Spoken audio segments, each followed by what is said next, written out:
Doctor Faisal आज़ाद के बयानात के लिए डॉक्टर साहब के ऑफिशियल चैनल फैसल आज़ाद को सब्सक्राइब कीजिए।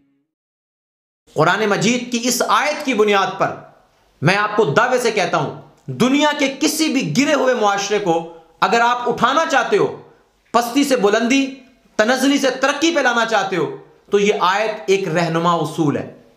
अब कुरान मजीद की इस आयत में अल्लाह ने क्या ऐसा कह दिया है कि जिसकी बुनियाद पर हम तनज़्ज़ुली से तरक्की की तरफ आ सकते हैं, पस्ती से बुलंदी की तरफ आ सकते हैं, नाकामी से कामयाबी की तरफ आ सकते हैं। जरा सुनिएगा, या अय्युहल्लज़ीना आमनू इन जाअकुम फासिकुन बिनबइन फतबय्यनु अन तुसीबू कौमन बिजहालतिन फतुस्बिहू अला मा फअलतुम नादिमीन।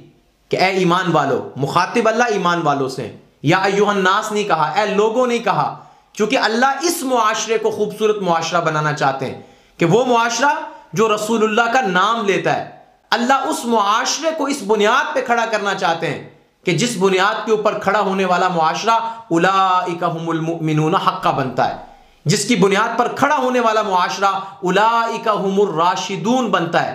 अल्लाह ने ऐसा मुआशरा बनाने के लिए और ऐसा मुआशरा कायम करने के लिए अपने नबियों को दुनिया में भेजा था, और हुजूर नबी करीम सल्लल्लाहु अलैहि वसल्लम ऐसा ही मुआशरा बनाना चाहते थे। अब कुरान मजीद की आयत का बड़ा वाज़ेह सा हुक्म है कि ए ईमान वालो, कि अगर कोई गुनाहगार तुम्हारे पास कोई खबर लेके आता है तो उस खबर की तहकीक कर लिया करो। छोटी सी बात है कि उसकी तहकीक कर लिया करो। यह ना हो कि तुम किसी कौम को, किसी आदमी को, किसी फर्द को या कुछ लोगों को नुकसान पहुंचा बैठो इस बुनियाद पर, हालांकि बाद में जब पता चले वो खबर झूठी हो तो फिर तुम्हें नदामत हो, पछतावा हो। तो अब पछतावे का क्या फायदा, अब नदामत का क्या फायदा? जो तुमने करना था वो तो कर लिया। तो इसी आयत से ये उसूल निकला है, पहले सोचो, फिर तोलो, फिर बोलो। ये ना हो कि आप बस किसी ने कुछ कह दिया और आप फौरन लाई लग बन जाएं और उसके पीछे लग जाएं।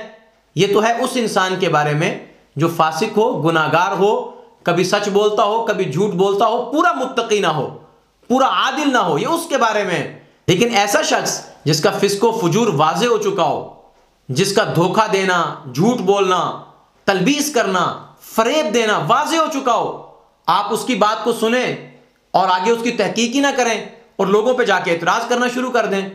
आप देखें ही ना कि उसने एक पिलर पे ये इबारत लगाई हुई है अशरफ अली रसूलुल्लाह और दूसरे पिलर पे लगाई है चिश्ती रसूलुल्लाह। आपने सुना, इतने आप कानों के कच्चे हैं, आपने स्क्रीन शॉट पे हवाला देखा और लगामें ढीली छोड़ दी और सरपट घोड़े दौड़ा दिए। फला मसलक की ऐसी की तैसी, फला मसलक की ऐसी की तैसी, इन्होंने अशरफ अली रसूलुल्लाह कह दिया, इन्होंने चिश्ती रसूलुल्लाह कह दिया। आपको कुरान मजीद की ये आयत याद नहीं आई? आपको ये आपके उस्ताद ने भी नहीं बताया कि कुरान मजीद में एक ऐसी भी आयत मौजूद है, अगर कोई फासिक आदमी तुम्हारे पास खबर लेके आए, फासिक आदमी, गुनाहगार आदमी, लेकिन ऐसा आदमी जो सिर्फ फासिक ना हो बल्कि दज्जाल हो, पूरा तलबीस करता हो, झूठ बोलता हो, उसकी बात को आपने सुना और आपने जहमत ही ना की कि जिस मसलक की ये किताब है उस मसलक के किसी आलिम के पास जाते और उससे सवाल करते कि तुम्हारी किताब में ये लिखा हुआ है, जरा इसकी वजाहत तो कर दो। इसी तरह दूसरे मसलक के पास जाएं, आपने जहमत ही नहीं की जाने की। ओ भाई, जिन्होंने लिखा है उनसे सफाई तो मांगो, कम से कम उनसे पूछो तो सही कि भाई ये क्या माजरा है, उसका सियाको सबाक पढ़ो। आप तो वैसे ही कहते हो कि हम तो मुस्लिम इल्मी किताबी हैं। तो इल्मी किताबी आदमी जो होता है वो किताब को पढ़ के फैसला करता है, वो किताब को पढ़े बगैर फैसला नहीं करता। तो देखें, कुरान की आयत के मुताबिक पहली बात तो याद रखें कि आपके उस्ताद मोहतरम को, यानी कि मिर्जा सानी को, मिर्जा दोम को भी ये नहीं चाहिए था कि ये उन बुजुर्गों के ऊपर इल्जामात लगाता जो अपनी बात की सफाई देने के लिए मौजूद नहीं है। पहली बात तो ये है। लेकिन चलें, इसने लगा दी, इसका एक मिशन है, इसका एक नजरिया है, एक इसकी फिक्र है, तो वो उस पर काम कर रहा है। लेकिन आप सुनने वाले सामीन को क्या हुआ है कि आपने जाकर किसी से उसकी तहकीक ही नहीं की, हालांकि कुरान कह रहा है कि तहकीक कर लो। वीडियो के एक कमेंट में लिखा हुआ था कि जनाब चिश्ती रसूलुल्लाह का जवाब दें आप, तो मैंने वहां उसमें लिखा, मैंने कहा भाई ना मैं अशरफ अली रसूलुल्लाह मानता हूं, ना मैं चिश्ती रसूलुल्लाह मानता हूं, मैं तो ला इलाहा इल्लल्लाह मुहम्मदुर रसूलुल्लाह मानता हूं। अब जिसने ये लिखा है अशरफ अली रसूलुल्लाह और जिसने वो लिखा है चिश्ती रसूलुल्लाह, दोनों के पास आप जाएं, उनके मसलक के लोग मौजूद हैं, उनकी मस्जिदें मौजूद हैं, उनके मदरसे मौजूद हैं, उनके उलमा मौजूद हैं। दयानत का तकाजा यह है कि आप उनके पास जाके पूछें, भाई इसका जवाब दो हमें। अगर वो आपको जवाब देते हैं, आपको सफाई देते हैं, मसला समझा देते हैं तो बात ठीक है, लेकिन अगर वो नहीं समझा पाते फिर आप फैसला करें कि भाई ये झूठे हैं।